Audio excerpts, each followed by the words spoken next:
gimana gitu ya. Mudah-mudahan ini menjadi perhatian produsen ya, jangan pelit-pelit ngasih spek ya. Walaupun tampilannya udah oke, kalau harga 600-an minimal ya 24 bit lah, jangan 32 bit. Tapi kalau 16 bit ya saya pikir ini terlalu gitu ya. 32 bit itu udah studio quality. Nah, ini berarti kan antara spek yang ditulis dengan apa yang kita dapatkan tidak sesuai nih teman-teman sekalian.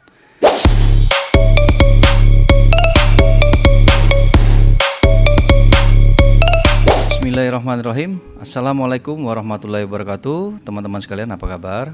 Semoga dalam keadaan sehat, sukses, dan selalu dalam lindungan Allah Subhanahu wa Ta'ala.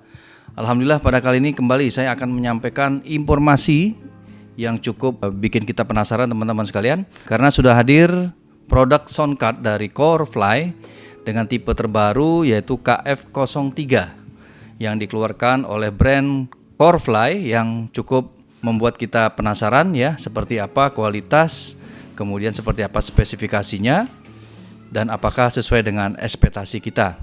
Nah teman-teman sekalian, pada video kali ini saya sebenarnya ingin sekali memberikan informasi yang lebih dalam kepada teman-teman sekalian, karena banyak sekali soundcard yang beredar di pasaran yang berbagai macam tipe, berbagai macam brand ya, berbagai macam produk-produk yang dikeluarkan, cukup membuat kita tergiur ya dengan tampilan yang cukup menarik ya, berbagai macam dari merek-merek yang saya sebutkan tadi.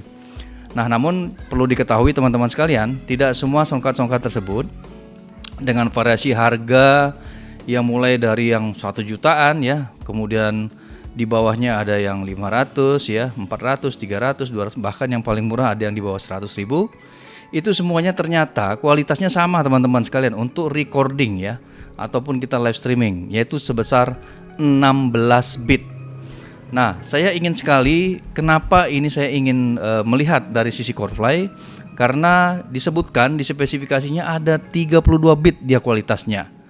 Nah, ini menjadi sebuah pembelajaran ya teman-teman sekalian. Banyak yang penjual-penjual yang saya lihat merasakan katanya tidak perlulah sampai 16 bit, karena 16 bit sudah cukup untuk live streaming ataupun terkait dengan karaoke.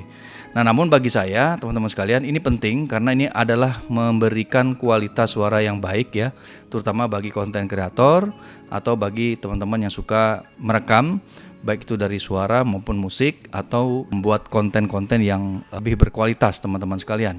Nah, kemudian dari sisi harga juga berbeda-beda teman-teman sekalian. Kalau memang kualitasnya 16 bit, kenapa nggak dibuat sama harganya ya? Ini ada yang 1 juta ke bawah atau 1 juta ke atas, ada yang 600, 500, nah yang ini sekitar 600 ribuan nih teman-teman sekalian. Apakah betul dia kualitasnya 32 bit? Kita akan cek. Nah, cara mengeceknya kita menggunakan komputer teman-teman sekalian, karena banyak penjual yang tidak mengerti caranya. Ini akan saya berikan informasi dan tipsnya kepada teman-teman sekalian. Untuk itu, silakan simak video ini sampai selesai, terus dukung channel ini. Terima kasih atas dukungan teman-teman sekalian, karena tanpa dukungan teman-teman tidak mungkin channel Tembakau Lepas ini akan terus berkembang. Silakan simak videonya sampai selesai. Baik teman-teman sekalian, di hadapan kita sudah ada soundcard dari Corefly dengan tipe KF03. Nah, kenapa saya ingin membahas ini teman-teman sekalian? Pertama, dari sisi tampilannya ini cukup menarik ya teman-teman sekalian.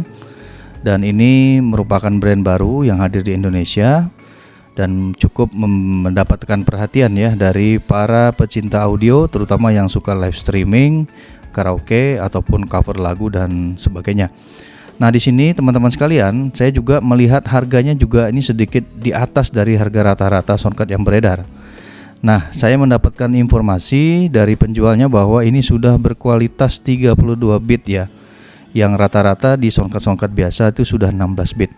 Nah, untuk itu kita akan buktikan kualitasnya apakah sesuai dengan ekspektasi kita, karena dengan kualitas 32 bit itu cukup mumpuni ya, dengan hasil rekaman yang tentu saja itu adalah kualitas tertinggi pada teknologi saat ini. Mungkin ada yang lebih ya, namun harganya pasti sangat mahal. Nah, ini kalau memang kualitasnya sampai 32 bit, saya rasa ini perlu menjadi pertimbangan teman-teman sekalian. Nah, untuk itu kita akan coba cek dulu dalamnya. Kita akan lihat ya dari sisi kotak seperti ini. Cukup menarik tampilannya, warnanya juga sedikit terang ya. dengan warna hijaunya teman-teman sekalian. Nah, dari sisi keterangan di sini memang dia tidak dituliskan ya, dia kualitasnya seperti apa, spesifikasinya.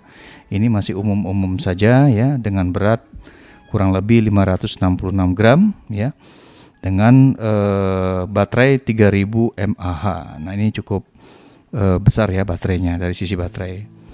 Nah, kemudian dari sisi warna juga cukup menarik ya. Dari sisi estetika saya akui memang tampilannya memang oke banget.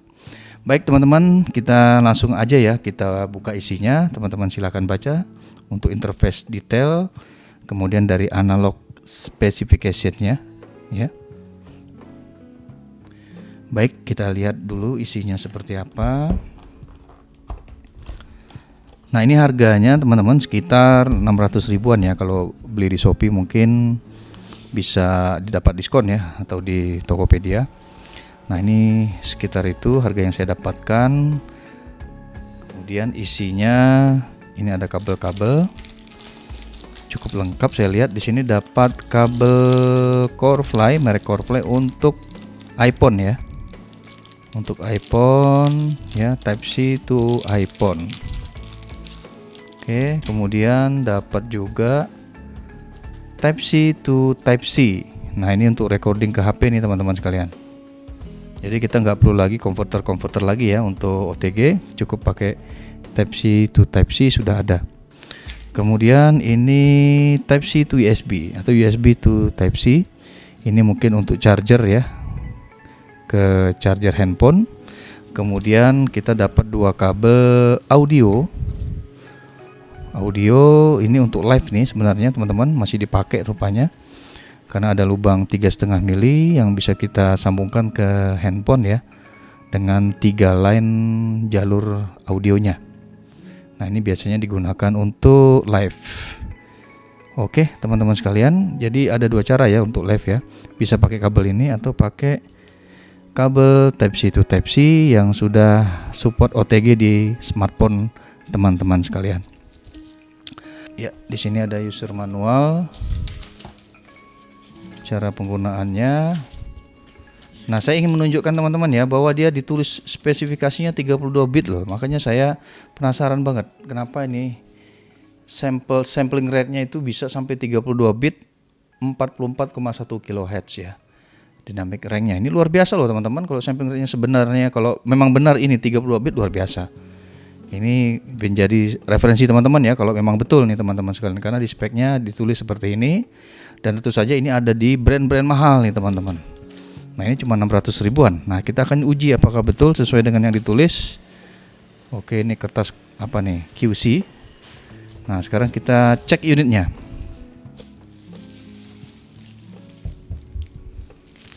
Oke, ini bungkusnya kayak begini ya teman-teman. Nah, sekarang unitnya seperti ini. Kita coba hidupkan ya. Kita hidupkan, ini ada tombol off on-nya. Kita pencet, tahan.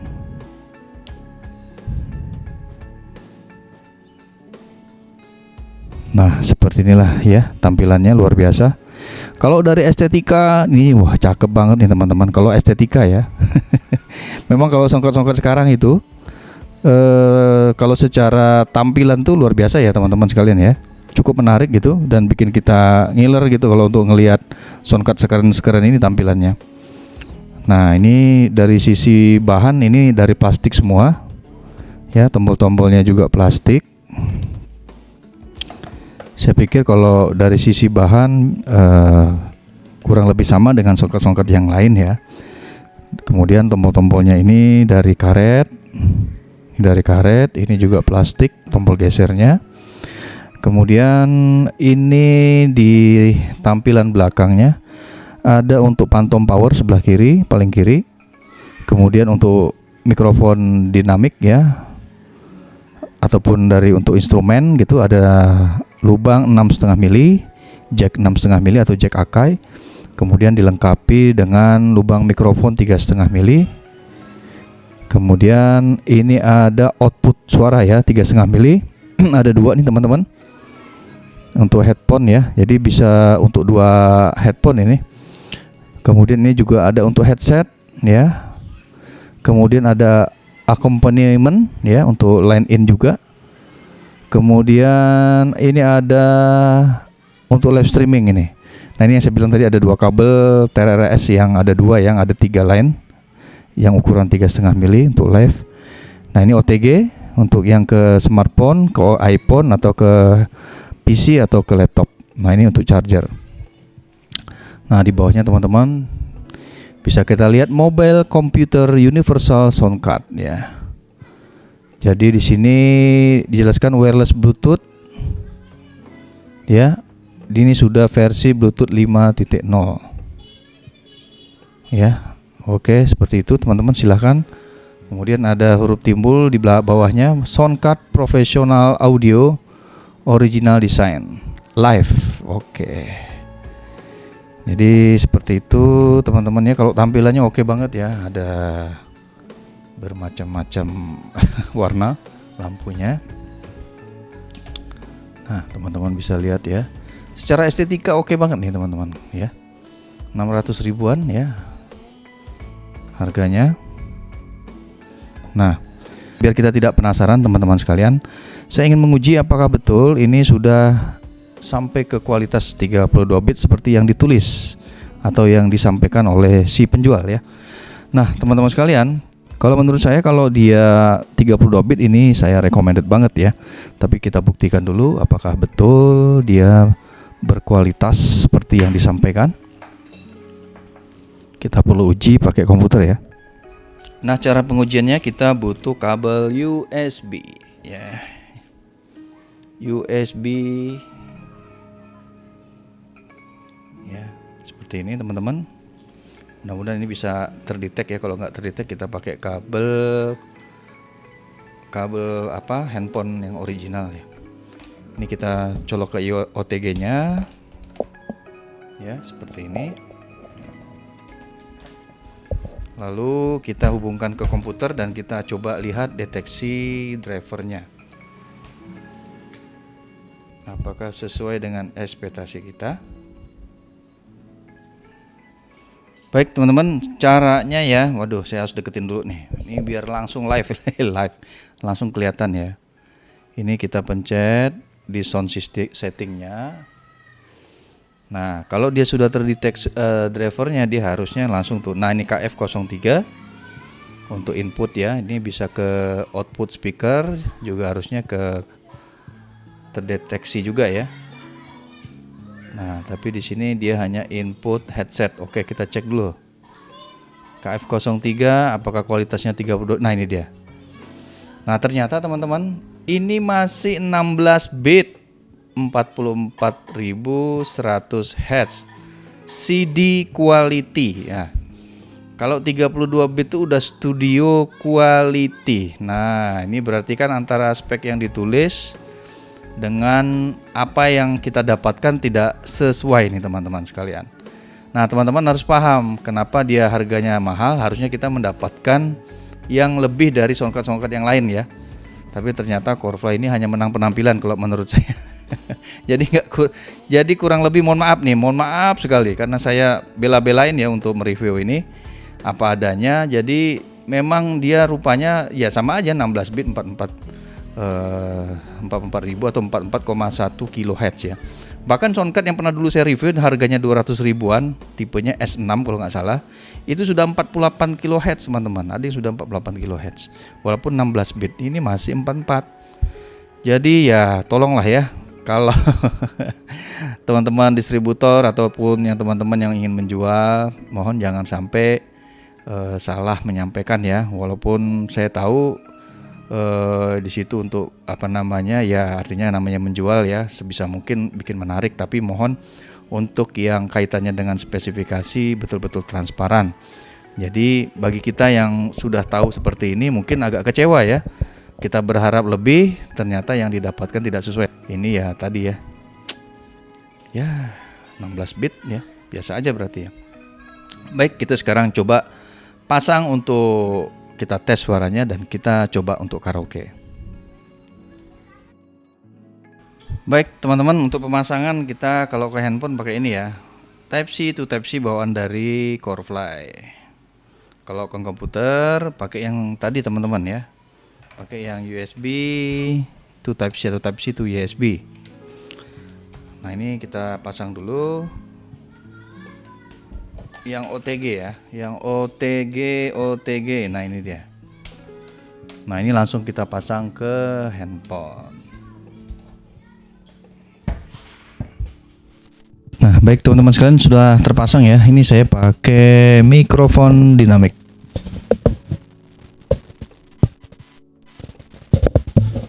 Yang sudah saya pasangkan pakai kabel SLR ya. Jadi ini kita dinamik tapi yang maksimal pakai SLR, colokan di belakangnya.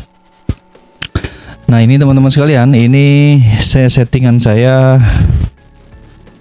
untuk yang di sekitar ini, untuk yang mic treble ini saya pakai full. Kemudian yang mid range ya, untuk yang suara frekuensi menengahnya saya pakai pukul 12. Mic bassnya pakai pukul 1, kira-kira ini sesuai dengan karakter suara ya. Nah, reverbnya saya naikin dulu lah ya, tapi belum ada pengaruh karena dia pakai original sound. Kemudian mic volumenya saya full kan. Oke. Nah, ini untuk efek volume, ini untuk instrumen. Oke, kita naikin aja ya. Nah, teman-teman sekalian, kalau dilihat dari sisi fasilitas yang ada ya, cukup ramai di sini ya. Tombol-tombolnya banyak ya. Nah, cuman tadi sayang 16 bit, sekali lagi saya agak tidak sesuai dengan ekspektasi saya ya. Ini mungkin harapannya yang tadi sesuai spek yang tertulis 32 bit, tapi ternyata dia masih 16 bit ya. Jadi masih kayak soundcard biasa ya. Cuman karena tampilan estetikanya ini lebih menarik. Saya lihat di sini ada tombol on off ya. Sini kalau kita pencet lama dia baru hidup. Kemudian ada tombol 48 volt ya, on off juga. Dan kalau dia berkedip-kedip berarti dia itu ya yang aktif ya. Jadi kalau kedip-kedip ini aktif dia. Nah, ini untuk Bluetoothnya kita bisa aktifkan, bisa kita matikan. Kalau dimatikan kita tahan kayaknya. Nah, itu ini nggak bisa dimatiin ya. Oke, ini untuk maju mundur, play, original sound. Kemudian ini apa nih? Main. Jadi ini suaranya kayak begini ya hasilnya. Ini reverbnya bisa dimatikan, dihidupkan. KTV seperti ini. Tes 1 2 3 1 2 3. Apa sih bedanya? 1 2 3 1 2 3. Tes 1 2 3. Saya nggak tahu nih, saya di headset nggak ada yang beda ya. Mayor 1 2 3 1 2 3. Ya, nggak tahu juga nih. Saya di headset saya kok nggak ada yang berubah ya, biasa aja. Lead singer.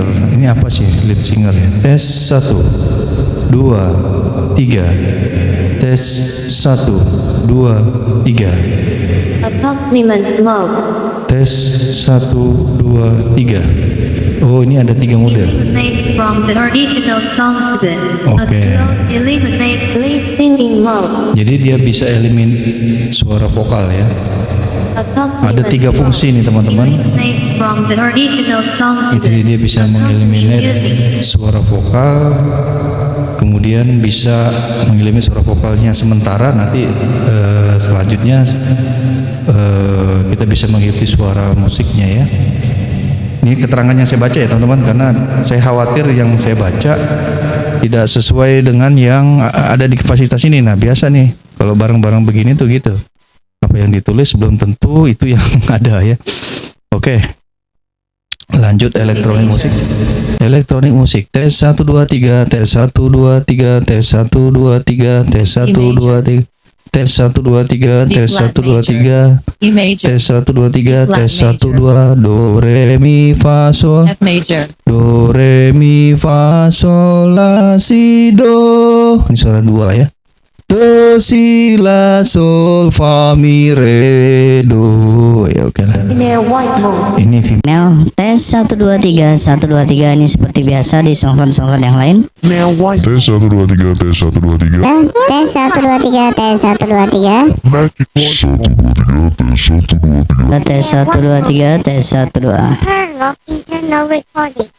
Turn off internal recording. Oke. oke, ini coba. on internal Ini turn on, turn off internal recording, berarti seperti loopback gitu ya.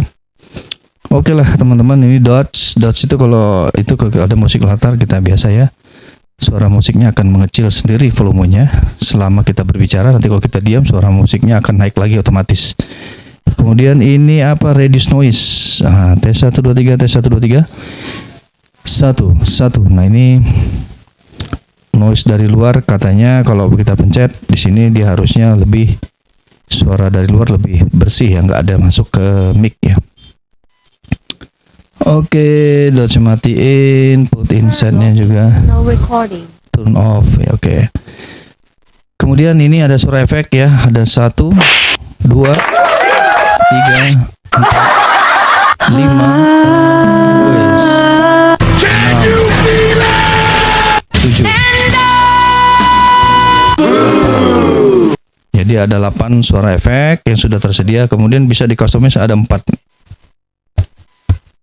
Oh, ini belum ada suaranya. Oke, coba ya. 1 2 oke 1 2 3 oke.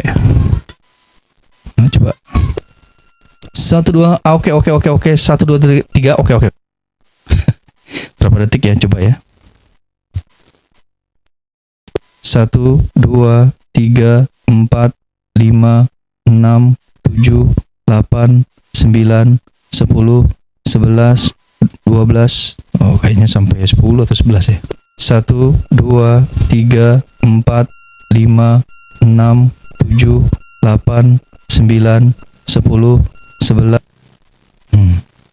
Kira-kira 10 detik ya teman-teman ya, 10 atau 11 detik. Jadi fasilitasnya begitu ya teman-teman ya. Jadi di sini untuk recording volumenya, untuk ke suara ini biar bisa masuk ke handphone, ini pakai recording, volumenya dibesarin aja. Accompaniment ya. Ini suara dari line in ya, masuk. Out dari sumber suara masuk ke in, accompaniment. Ini suaranya di sini kita atur volumenya. Nah, efek ini efek volume ya, bisa kita atur-atur.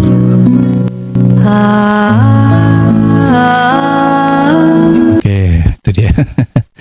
Kemudian ini instrumen itu dari luar ya. Jadi instrumen akompanimen ini ada 2 pengaturannya teman-teman.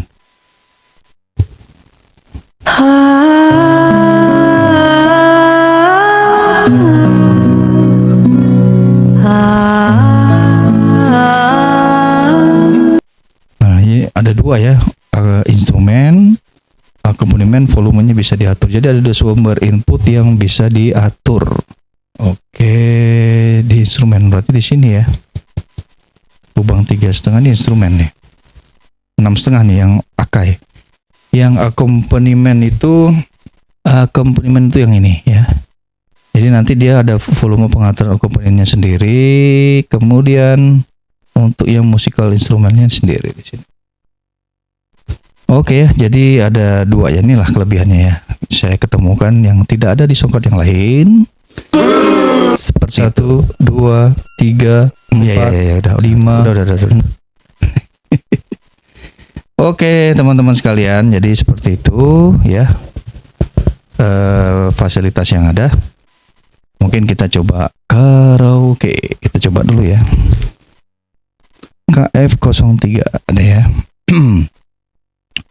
KF03 kita konekkan. Oke, sudah nyambung. Kita buka.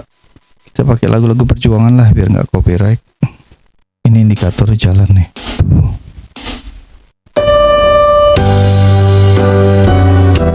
Oke, kemudian tuh untuk yang Bluetooth ya. 1 2 1. Tanah air ku tidak kulupakan, kan terkenang selama hidupku. Nah, ini yang reverbnya di sini. Kan terkenang selama hidupku, biarpun saya pergi jauh, tanahku yang cintai, walaupun banyak negeri ku jalani, yang masyhur bermain di kata orang. Nanti kita coba yang pakai phantom power ya. Nih, mic phantom power ya, atau kita coba sekarang aja.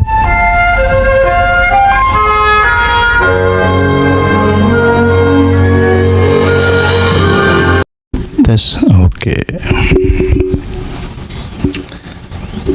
1 2 3 tes 1 2. Nah, ini kan kalau pakai phantom power nih bisa. Aduh, mantap pakai phantom power ya.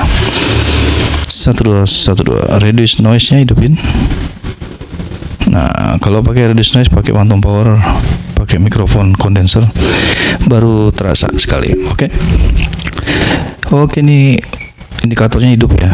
Ya, powernya ada sampai high. Ya, 8 ya angkanya. Tes 1 2 kalau kita pakai KTV. Tes 1 2 1 2 1 2 3. Jadi kalau pakai mic condenser lebih jelas ya. Lebih sensitif ya. Jadi sesi kesimpulan teman-teman sekalian, kalau dari sisi kelebihan dan kekurangannya saya melihat dari sisi kelebihan dulu ya. Kalau dari kelebihan teman-teman bisa lihat di sini saya pakai phantom power ya. Ini berfungsi baik ya di mikrofon kondenser. Kemudian berfungsi baik pula pakai SLR ke mikrofon dynamic. Ya, jadi kalau secara pemakaian ini tidak ada kendala ya. Kemudian dari sisi estetika itu adalah bentuknya keren ya. Estetika itu ya ini bentuknya keren. Ya tampilannya lah istilahnya ya. Jadi di sini cukup futuristik ya, teman-teman sekalian bisa lihat. Kemudian yang berikutnya dari sisi bahan juga oke ya. Kemudian dari sisi fasilitas yang ada, input output di belakangnya lengkap ya. Kemudian kelebihannya lagi dari sisi fasilitas yang ada. Tadi ada lead singer ini saya main-mainkan, apakah ada pengaruh? Yang saya baca ya, itu bisa kita nyanyi, suara vokalnya tetap terdengar di headset, tapi suara vokal di rekaman atau di live itu bisa tereliminate atau tidak terdengar. Nah, ini benar apa tidak saya belum tahu nih hasil rekamannya. Nah, kemudian ada pengaturan untuk mikrofon yang cukup lengkap ya, dari treble, middle, bass ya. Treble, middle, bass. Kemudian ada reverb, ada volume. Oke banget ya. Kemudian ada efeknya ya. Untuk yang ini bisa diatur volumenya, efek-efeknya. Efek ini maksudnya. Nah, efek-efek itu ya. Kemudian di sini juga ada instrumen dari gitar gitu. Kalau kita main gitar atau organ itu bisa diatur volumenya di sini. Nah, untuk volume yang lain dari Bluetooth bisa di sini. Jadi dia terpisah. Jadi kelebihannya cukup lumayan banyak ya. Kemudian ada customize. Oke. Untuk efek-efeknya kita bisa rekam suara kita sendiri atau keinginan kita sendiri selama 10 atau 11 detik. Itu dari sisi kelebihan ya. Kemudian dari sisi kelemahan. Nah, ini akan saya gali bener ini yang kelemahannya. Jadi kelemahannya pertama, harganya itu ya lebih mahal juga dari yang songket-songket yang lain ya. Walaupun sudah ada kelebihannya, tapi harganya lumayan 600 ribuan nih teman-teman. Kemudian yang berikutnya adalah ditulis di situ 32 bit kualitasnya, tapi ternyata setelah dicek secara benar-benar di komputer, ternyata dia hanya 16 bit 44,1 kHz. Tidak sesuai dengan harapan kita kalau 32 bit ya. Kalau 32 bit suaranya pasti bening banget teman-teman sekalian, yakin saya. Dan kemudian itu pernah saya coba di perangkat-perangkat yang pakai audio interface ya. Pasti dia akan beda sekali kualitas suaranya. Kalau garansi saya agak ragu-ragu nih, apakah dia benar-benar garansi atau enggak? Karena nggak ada tulisan garansi. Kalau nggak garansi, keterlaluan, benar banget ini. Nah, oke teman-teman, sementara itu mudah-mudahan menjadi referensi teman-teman ya. Makanya kalau secara kualitas yang ada, saya agak sedikit kecewa ya teman-teman ya, karena tidak sesuai harapan tadi. 32 bit ternyata dapatnya 16 bit ya. Kemudian harganya lumayan tadi 600 ribuan ya. Kemudian garansi juga kita kurang tahu apakah betul-betul garansi apa tidak. Nah, kemudian teman-teman sekalian, secara garis besar seluruh sound card yang beredar di Indonesia yang harganya yang mulai 1 jutaan ke bawah ya, itu rata-rata jarang yang saya dapat yang lebih dari 16 bit ya. Nah, ini agak sedikit mengecewakan ya. Nah, kecuali yang mahal-mahal ya, branded Mauno dan seterusnya ke atas itu ada yang 24 bit ya. Yang 32 bit justru saya dapat yang audio interface kayak Bomji dan sebagainya, itu sudah 32 bit walaupun tidak ada fasilitas untuk karaoke. Tapi kalau sudah dihubungkan ke mixer ya itu oke banget itu. Bahkan mixer-mixer yang murah pun sekarang udah mulai ada yang 24 bit sound card di internalnya. Ini kan aduh gimana gitu ya. Mudah-mudahan ini menjadi perhatian produsen ya, jangan pelit-pelit ngasih spek ya. Walaupun tampilannya udah oke, kalau harga 600-an minimal ya 24 bit lah, jangan 32 bit. Tapi kalau 16 bit ya saya pikir ini terlalu gitu ya. Mudah-mudahan ini jadi perhatian. Mungkin itu teman-teman sekalian, ini merupakan dari pendapat saya, persepsi saya. Mudah-mudahan nanti teman-teman di kolom komentar bisa menambahkan atau memberikan kritik saran. Kita diskusi bersama untuk kebaikan kita di dunia industri sound system yang ada di Indonesia. Mudah-mudahan ini bisa menjadi perhatian teman-teman sekalian. Nah, demikianlah teman-teman sekalian. Semoga apa yang saya sampaikan pada video kali ini bisa bermanfaat bagi teman-teman sekalian, bagi pecinta audio video karaoke atau pecinta audio sistem ya. Semoga apa yang saya sampaikan ini bisa bermanfaat bagi teman-teman sekalian sebagai referensi informasi yang mungkin dibutuhkan oleh teman-teman sekalian. Untuk itu, sampai ketemu di video-video berikutnya. Wassalamualaikum warahmatullahi wabarakatuh.